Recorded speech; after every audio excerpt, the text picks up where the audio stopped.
안녕하세요. 투자스콜라 유여울입니다. 아이는 셋 외벌입니다. 한 영업사원의 자기소개.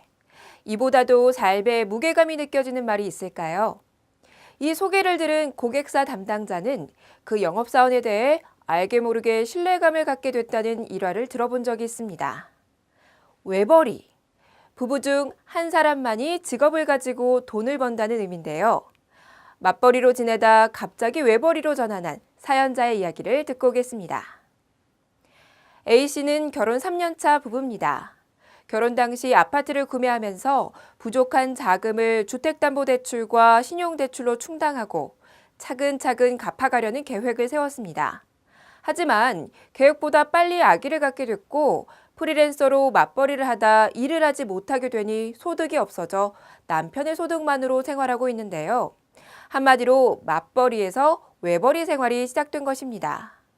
그동안 여유 있게 쓰던 터라 씀씀이도 크고 부채가 많아서 매월 내는 금액이 상당한데 지출은 줄어들지 않아 가계부가 계속 마이너스입니다. 출산 후 1년간은 육아 기간을 갖기로 한 만큼 지출 관리가 고민입니다. 소개해드린 외벌이 부부의 고민은 요즘 한두 가정의 사례가 아닙니다. 결혼 직후에는 맞벌이하는 부부가 늘었지만 출산이나 육아, 가사 등으로 맞벌이가 어려워지면서 결국 부부 중 한 명이 휴직이나 퇴사하는 경우가 많은데요. 지난 6월 발표된 통계청 맞벌이 여부별 가구당 월평균 가계 수지 자료에 따르면 지난 1월에서 3월 맞벌이 외 근로자 가구의 월평균 소득은 463만 4,280원으로 맞벌이 근로자 가구의 월평균 소득 700만 4,670원에 66.16% 수준이라고 합니다. 쉽게 말해 맞벌이 가구가 그렇지 못한 가구보다 1.51배를 더 번다는 것인데요. 가게를 이끌어가는데 237만 원의 격차는 사실 매우 큽니다. 맞벌이 부부였다가 출산, 육아 등의 이유로 외벌이로 전환하면 이 격차는 더욱 크게 느껴질 것입니다. 줄어든 수입도 수입이지만 맞벌이하면서 지출했던 습관이 일정 부분 남아있어 줄어든 수입에서 적정한 지출 수준을 찾지 못한다면 결국 가정경제는 마이너스로 돌아서고 이 적자가 장기간 지속한다면 결국 소액 대출까지도 끌어다 쓸 수 있는 최악의 상황으로까지 치달을 수밖에 없습니다. 맞벌이 부부에서 외벌이 부부로의 전환뿐 아니라 자녀의 출산, 자녀의 취약 등 우리는 인생에 있어 수많은 변곡점을 만나게 되고 이 변곡점마다 우리는 가정경제에 적지 않은 영향을 받고 있습니다. 첫 단추를 잘 끼워야 한다고 하죠. 이 변곡점을 현명하게 대처할 수 있는 4가지 방법을 소개합니다.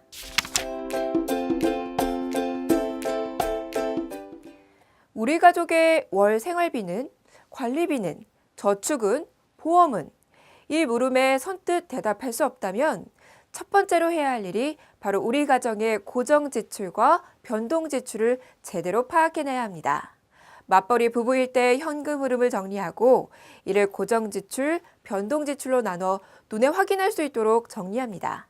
그리고 외벌이 전환에 따라 줄어든 수입을 기준으로 새롭게 우리 가정의 현금 흐름을 정리해보는 것입니다. 보험료, 교육비, 대출이자 등 고정 지출은 쉽게 줄이기 힘든 항목이기 때문에 지출을 줄여야 하는 상황이면 식비, 용돈 등 변동 지출에서 최대한 조정합니다.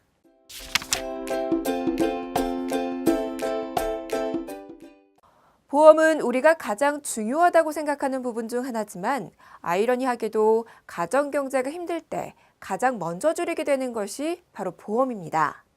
보험 가입 시부터 꼼꼼하게 따져 가입했다면 좋겠지만 그렇지 못했다면 이제라도 내가 갖고 있는 보험에 대한 철저한 점검이 필요합니다. 보험료만을 줄인다고 해서 당장 가정 적자가 흑자로 돌아서는 것은 아닙니다. 다만 보험이란 언제 생길지 모르는 위험에 대비하는 것이기 때문에 너무 과하게 가입돼 있다면 적정 수준으로 보험을 조정할 필요가 있습니다. 그렇다면 적정 수준의 보험료는 소득 대비 몇 %일까요? 각 가정의 환경에 따라 다를 수는 있겠지만 통상적으로 월급의 10% 정도를 적정한 수준으로 보고 있으며 지난 1월 금융소비자연맹과 기획재정부가 실시한 가계 보험가입 적정성에 대한 비교조사 연구에 따르면 조사 대상 1,000명 중 40.7%가 적정 보험료 수준으로 월 가계 수입의 5에서 10% 정도를 선택하기도 했습니다. 지금까지 외벌이 전환에 대비하는 방법 4가지 중 2가지, 지출계획 수정과 보험 점검에 대해 알아봤습니다. 다음 시간에는 나머지 2가지 방법에 대해 살펴보겠습니다. 지출에는 현재를 위한 소비 지출만 있는 것이 아니죠. 과거에 빌린 대출금에 대한 이자나 미래의 안정적인 노후를 드는 연금 등이 있는데요. 소득이 준다고 해서 무작정 없앨 수 있는 항목들이 아니므로 최대한 세어나가는 것을 막아야 합니다. 다음 시간에는 이러한 지출을 막아 외벌이에도 건강한 가정경제를 꾸려나가는 방법을 이어서 소개하겠습니다. 그럼 다음 시간에 만나요.